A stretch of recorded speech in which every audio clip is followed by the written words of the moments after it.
Hello दोस्तों, स्वागत है आपका समुद्र क्लासेस में। उम्मीद करता हूँ आप स्वस्थ होंगे, अच्छे होंगे और खुश होंगे। बायोलॉजी में सेल एंड टिश्यूज चैप्टर में हम लोगों ने सेल्स के बारे में जितना डिटेल हो सकता था हमने बता दिया। अब हम लोग बात करेंगे टिश्यूज के बारे में। आज जो हम लोग चैप्टर स्टार्ट करेंगे सेल एंड टिश्यूज का, उसमें मेनली हम लोग बात करेंगे टिश्यूज का। टिश्यूज जिसको हिंदी में क्या कहते हैं, ऊतक कहते हैं। याद रखिएगा, इसको हिंदी में क्या कहते हैं, ऊतक कहते हैं। अंग्रेजी में इसी को टिश्यूज कहते हैं। अब देखिए टिश्यूज जो है वो क्या होता है, इसको पहले समझ लीजिए। जब हमने सेल पढ़ा, सेल जो है वो दो तरह के थे। सेल से बनने वाले जीव जो है, एक यूनिसेल्यूलर था, दूसरा मल्टी सेल्यूलर था। मल्टी सेल्यूलर जिसको कहते हैं हिंदी में बहुकोशिकीय जीव। जब हम बहुकोशिकीय जीव की बात करते हैं तो इन जीवों में क्या होता है, किसी कार्य को संपादित करने के लिए विशेष अंग होते हैं। समझिएगा चीजों को। क्या होता है, चाहे वो यूनिसेल्यूलर हो चाहे वो मल्टी सेल्यूलर हो, सभी जीव किससे बने हुए, सेल से बने हुए। जब कई सारे सेल्स डिवाइड होके एक जैसे सेल्स, मैं अभी एक जैसे सेल्स की बात कर रहा हूं, जब एक जैसे सेल्स मिलकर एक साथ रहते हैं या फिर एक ऐसी संरचना बनाते हैं जो विशेष प्रकार के कार्य के लिए निर्धारित रहता है, वो तय रहता है, इसी को हम लोग कहते हैं टिश्यू। क्या कहते हैं इसको, टिश्यू। और कई सारे टिश्यूज के मिलने के बाद किसी वर्क को परफॉर्म करने के लिए जो एक अंग बनता है, इसको कहते हैं ऑर्गन, है ना। डिफरेंट ऑर्गन्स जब मिलता है तो इसको कहते हैं ऑर्गन सिस्टम। क्या कहते हैं, organ system.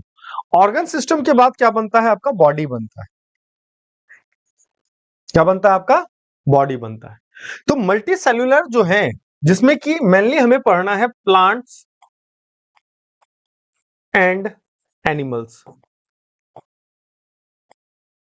Plants and animals, तो प्लांट्स एंड एनिमल्स जो है, जो मल्टी सेल्यूलर जीव हैं, इसमें अलग अलग कार्य को करने के लिए जो है, पहले तो इसमें क्या होता है, सेल से बना हुआ है। सबसे जो फंक्शनल यूनिट होता है, फंक्शनल यूनिट,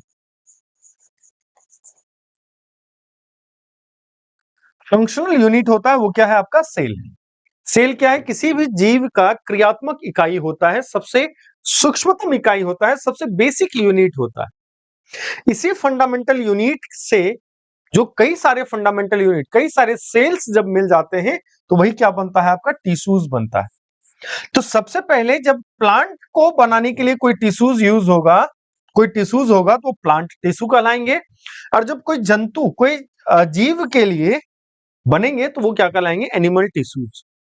तो हम लोग किससे स्टार्ट करने वाले हैं, तो हम लोग एनिमल टिश्यूज से स्टार्ट करेंगे कि हमें एनिमल टिश्यूज को समझना है। तो सबसे पहले क्या कहता है, उत्तक ऐसी कोशिकाओं का समूह है। उत्तक क्या है, कुछ कोशिकाओं का समूह है जो उत्पत्ति, संरचना तथा कार्य के दृष्टिकोण से एक प्रकार की होती है। याद रखिएगा, बड़ा इंपॉर्टेंट पॉइंट कहता है कि जब कोई टिश्यू बनता है तो वो एक प्रकार की ही कोशिका होती है, जिस कोशिका का नेचर कैसा है, उत्पत्ति में एक समान होगा, साथ में संरचना, उसका जो स्ट्रक्चर होगा एक जैसा होगा, साथ में वो कार्य जो वर्क करेगा वो एक ही जैसा वर्क करेगा। जैसे हमारा मसल्स टिश्यू है, जैसे हमारा क्या कहते हैं, बोन टिश्यूज है, ये सारे टिश्यूज है, चाहे वो आपका कनेक्टिव टिश्यूज हो, वो सारे के सारे टिश्यूज जो है एक ही प्रकार के कार्य करने के लिए कहते हैं ना कि उत्तरदायी होते हैं, है ना। मतलब एक ही प्रकार की कोशिकाएं से मिलकर जो बनता है उसी को हम लोग क्या कहते हैं, ऊतक कहते हैं या टिश्यूज कहते हैं। ठीक है। और कहता है कि विभिन्न प्रकार के ऊतक जब मिल जाते हैं और सुव्यवस्थित ढंग से एक स्थान पर एकत्रित हो जाते हैं, इसी को कहा जाता है अंग। क्या कहा जाता है, अंग। ठीक है। अंग के बाद बनता है अंगतंत्र, जैसे मैंने अभी बताया। अधिकांश जो बहुकोशिकीय मल्टी सेल्यूलर जीव होते हैं उसमें खास करके अभी किसकी बात कर रहा हूं मैं, जंतु की बात कर रहा हूं।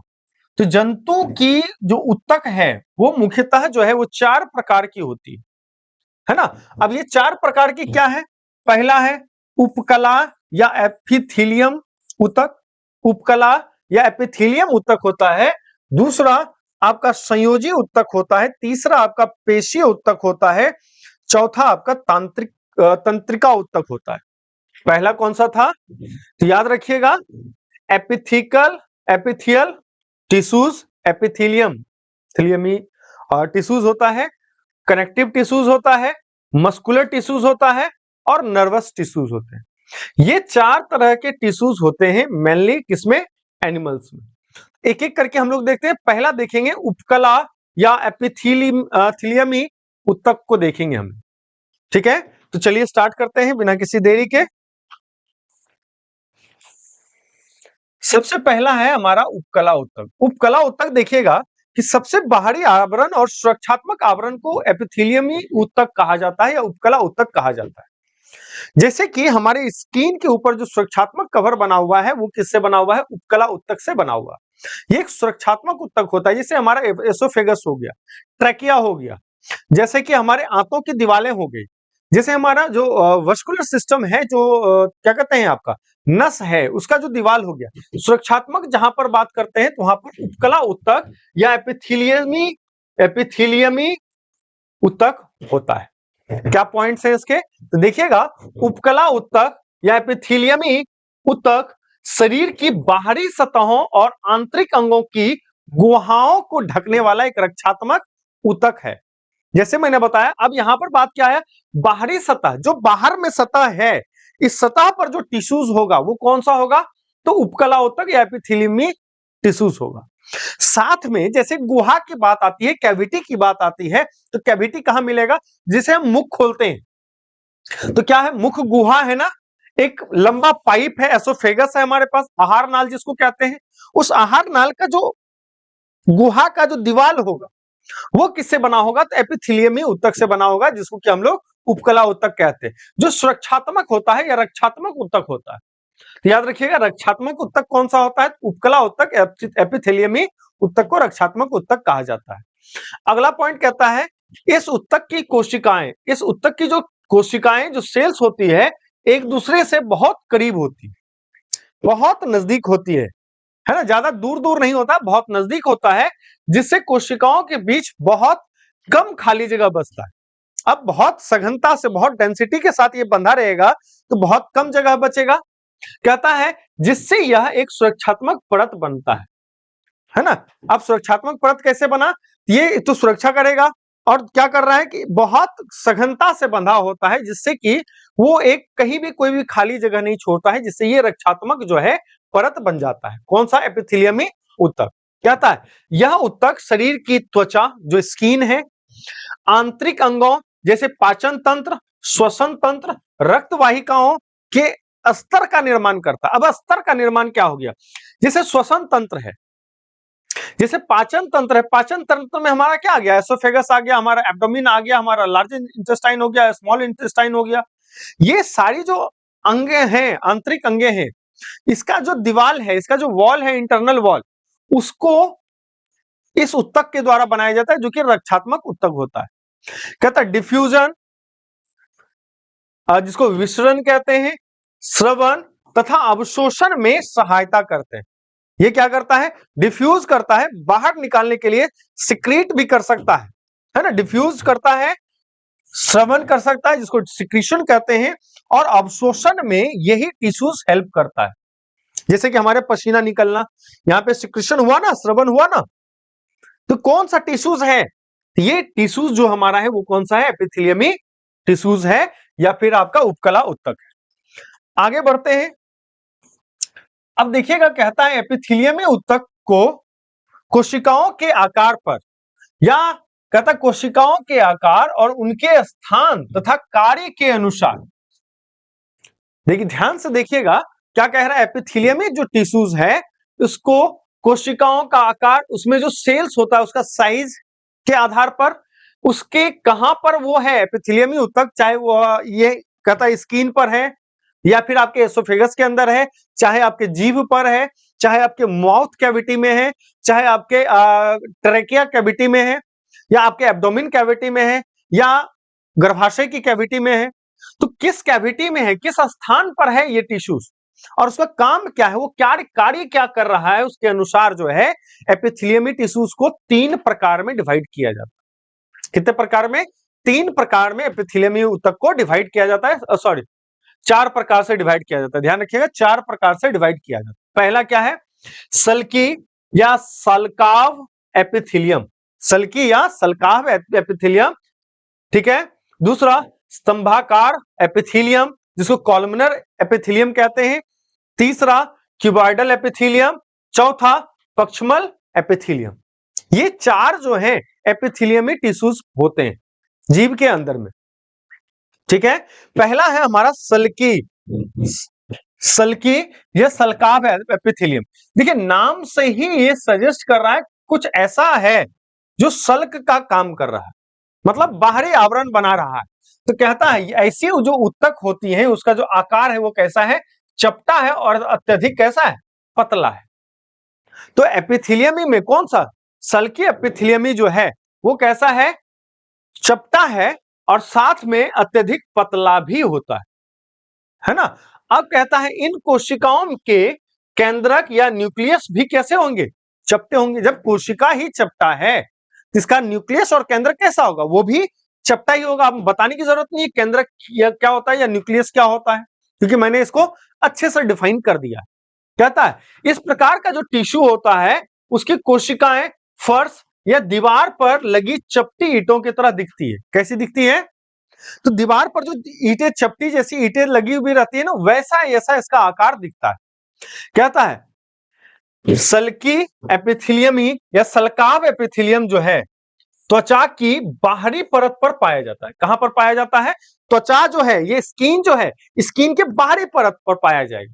सल्क होता है ना, सल्क की देखिएगा कई जीवों का जो बाहरी आवरण होता है उसको सल्क कहा जाता है। जैसे कि मछली का जो बाहरी आवरण है सल्क होता है ना, जिसको चोइया कहता है लोकल लैंग्वेज में। तो बाहरी आवरण है क्या? त्वचा का बाहरी परत होता है। इसके अलावा ऐसे जो टिश्यू है, सल्क टिश्यू जो है वो कहां पर होते हैं? मुख गुहा में। मुख गुहा मतलब आज जब आप करते हैं तो मुख के अंदर जो कैविटी बनता है, जो गुहा बनता है, उसमें पाया जाता है। आपके जिह्वा के ऊपर होता है, जिह्वा जो है आपका, उस जिह्वा के ऊपर ये पाया जाता है। तीसरा ग्रास नली के ऊपर पाया जाता है, ग्रास नली एसोफेगस, और उसके बाद आहार नाल के स्तर में होता है। याद रखिएगा कि आपका जो सल्की है, स्क्वेमस एपिथेलियम जो है वो कहां कहां पाया जाएगा? आपके त्वचा के ऊपर, आपके मुख गुहा में, आपके जीभ पर, साथ ही साथ आपके ग्रास नली में भी होता है और आहार नाल में भी होता है। अगला पॉइंट कहता है ये रक्त वाहिनियों तथा फेफड़ों के वायु कोशों में भी पाए जाते हैं। अब रक्त वाहिनी जो ब्लड वेसल्स है, ब्लड को ढोने वाला जो पाइप है, वहां पर भी आपका सल्की एपिथेलियम पाया जाएगा।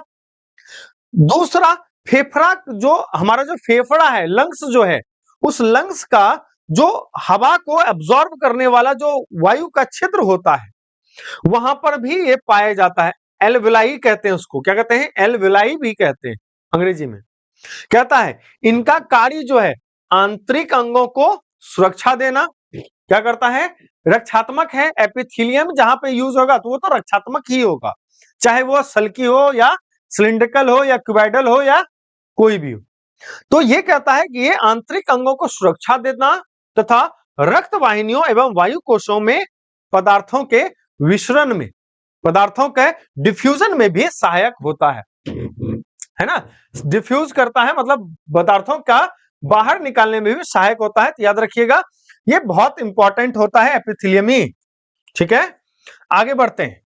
कहता है इसका इमेज भी देख लीजिएगा कैसा है, गोल जैसा और चपटा जैसा होता है। इसका न्यूक्लियस भी चपटा होता है ना, ऐसा इसका आकार होता है। बहुत सघनता से ये बंधा हुआ है, जिससे कि इसमें छेद बहुत कम होता है, बहुत कम स्थान बचता है। कहता है त्वचा के सतह पर स्थित सल्की या सल्काव एपिथेलियम त्वचा की सुरक्षा के लिए कई परतों में संयुक्त है।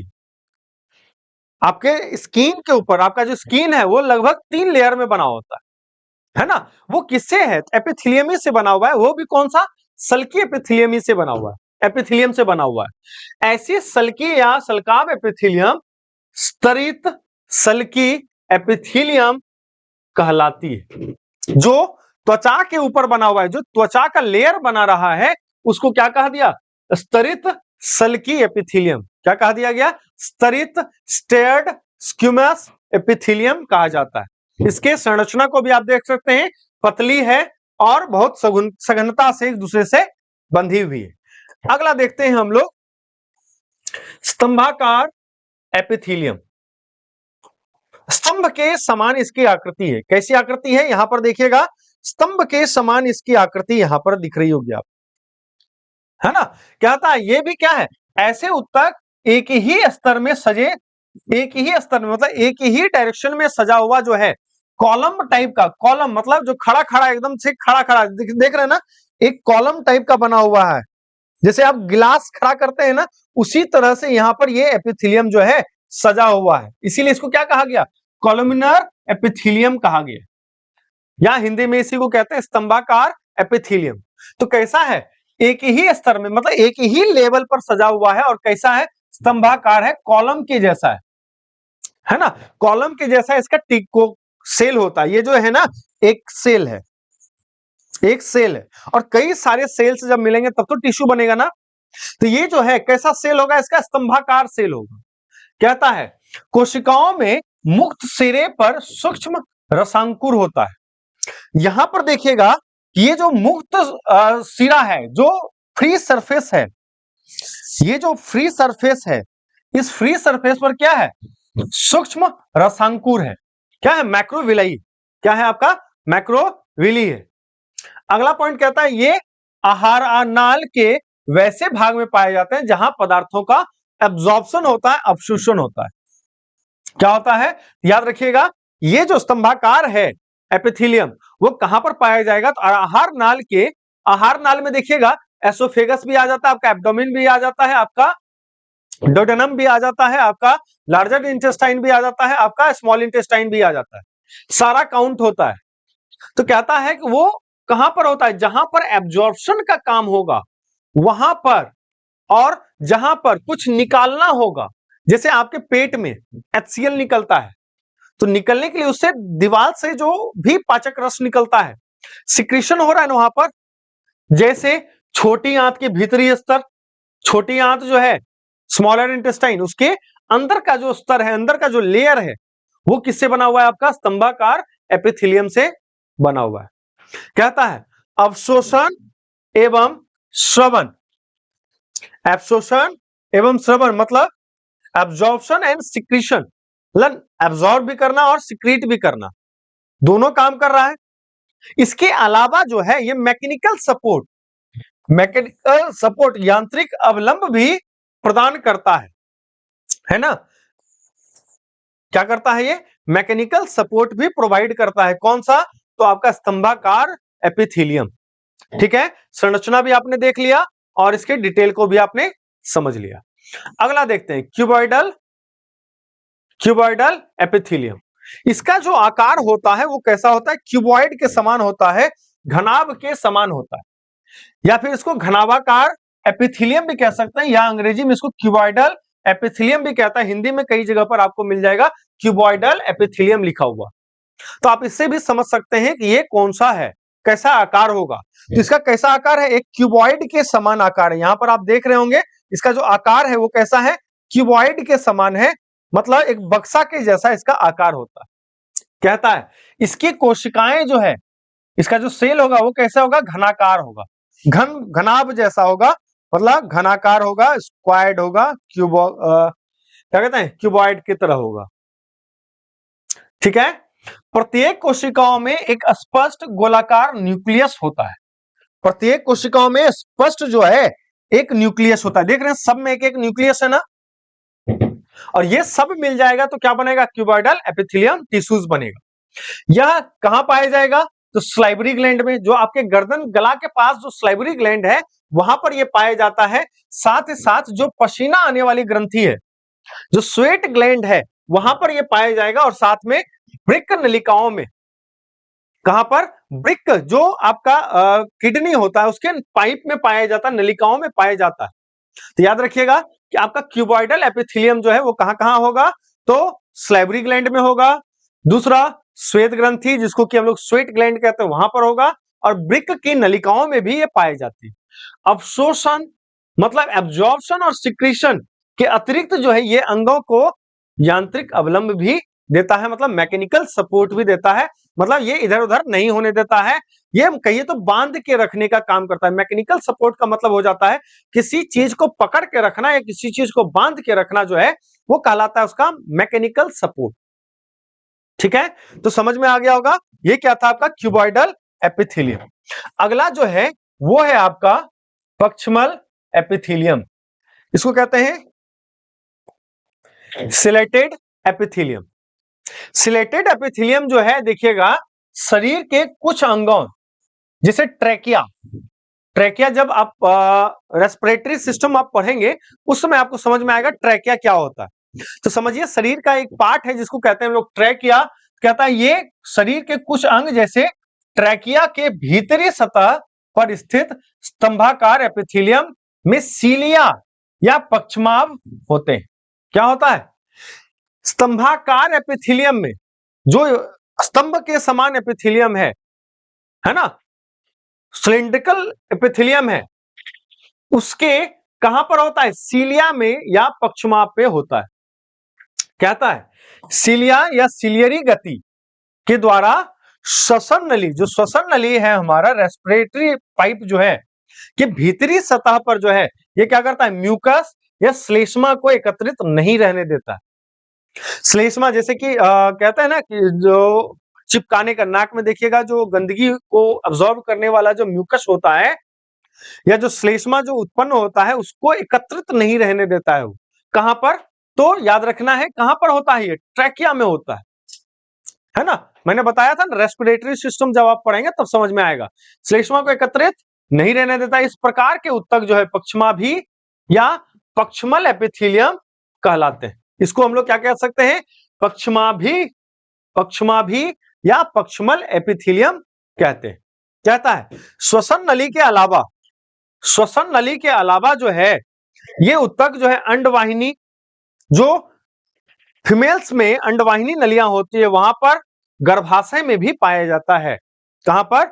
गर्भाशय में भी पाया जाता है और अंडवाहिनी नली में भी ये पाया जाता है। कहता है अंडवाहिनी में ऐसी कोशिकाएं, जो अंडवाहिनी है उसमें ऐसी जो कोशिकाएं होती है, कोशिकाओं की सीलिया अपने गति के द्वारा, जो सीलिया होता है देखिएगा इसके ऊपर क्या हो रहा है? सीलिया, सीलिया मतलब क्या होता है ना, रोम जैसा संरचना, जैसे छोटे छोटे छोटे छोटा रोम जैसा संरचना होता है, सीलिया उसी को कहते हैं, है ना। अब कहता है कि जो अंडवाहिनी नली है उसमें जो सीलिया होता है इसी के ऊपर होता है, जो कि सीलिया क्या कर रहा है? गति के द्वारा अंडाणु को एक दिशा में जाने में मदद करता है। अंडाणु को एक जगह ले जाने में मदद करता है, एक डायरेक्शन में ले जाने में मदद करता है। कौन? तो आपका एपिथेलियम कौन सा है? पक्षमल एपिथेलियम। देखिए पक्षमल एपिथेलियम को आप देख सकते हैं इमेज में, ये है आपका पक्षमल एपिथेलियम। देखिए इसका संरचना कैसा है? ऊपर में उंगली जैसा संरचना दिख रहा है ना आपको, इस तरह से उठा उठा, इसी को कहते हैं सीलिया। और ये जो दिख रहा है ये कैसा दिख रहा है? सिलिंड्रिकल शेप का दिख रहा है ना। कैसा दिख रहा है? सिलेटेड जो एपिथेलियम है उसकी संरचना अगर आप देखिएगा तो सिलिंड्रिकल शेप है, बेलनाकार है, लेकिन इसके ऊपर में जो है सीलिया जैसी संरचना बनी हुई, जो कि आपके श्वसन नली में जो श्लेष्मा होता है, जो म्यूकस होता है उसको जमा नहीं होने देता है। साथ में जो आपका अंडाणु वाला जहां पे कि अंडा उत्सर्जन होता है वहां पर भी ये होता है, गर्भाशय में भी ये होता है। ठीक है, इतना मेरे ख्याल से जो एपिथेलियम था वो आपके लिए क्लियर हो गया होगा, क्योंकि जनरल कंपटीशन में इतना ही जानना सफिशिएंट होता है आपके लिए। ठीक है, तो आज हम लोगों ने बात कर लिया एपिथेलियम के बारे में। कल हम लोग बात करेंगे अलग टिश्यूज के बारे में। तब तक इस वीडियो को अच्छे से देखिए, एंजॉय कीजिए, खुश रहिए। अगर अभी तक आप वीडियो पे बने हुए हैं इसका मतलब आपको वीडियो पसंद आया, कंटेंट आपको समझ में आया, तो आप अगर अब अभी तक आपने सब्सक्राइब नहीं किया है तो आप सब्सक्राइब कर सकते हैं। सब्सक्राइब का बटन नीचे आपको दिख जाएगा। साथ ही साथ अगर आपने अभी तक सब्सक्राइब कर रखा है तो कमेंट के थ्रू कोई भी सुझाव आप दे सकते हैं। साथ ही साथ आप लाइक और शेयर जरूर करें। इससे हमारा मनोबल बढ़ता है, हमारी टीम का एप्रिसिएशन होता है। तब तक इस वीडियो को एंजॉय कीजिए। जय हिंद, जय Bharat. Thank you so much.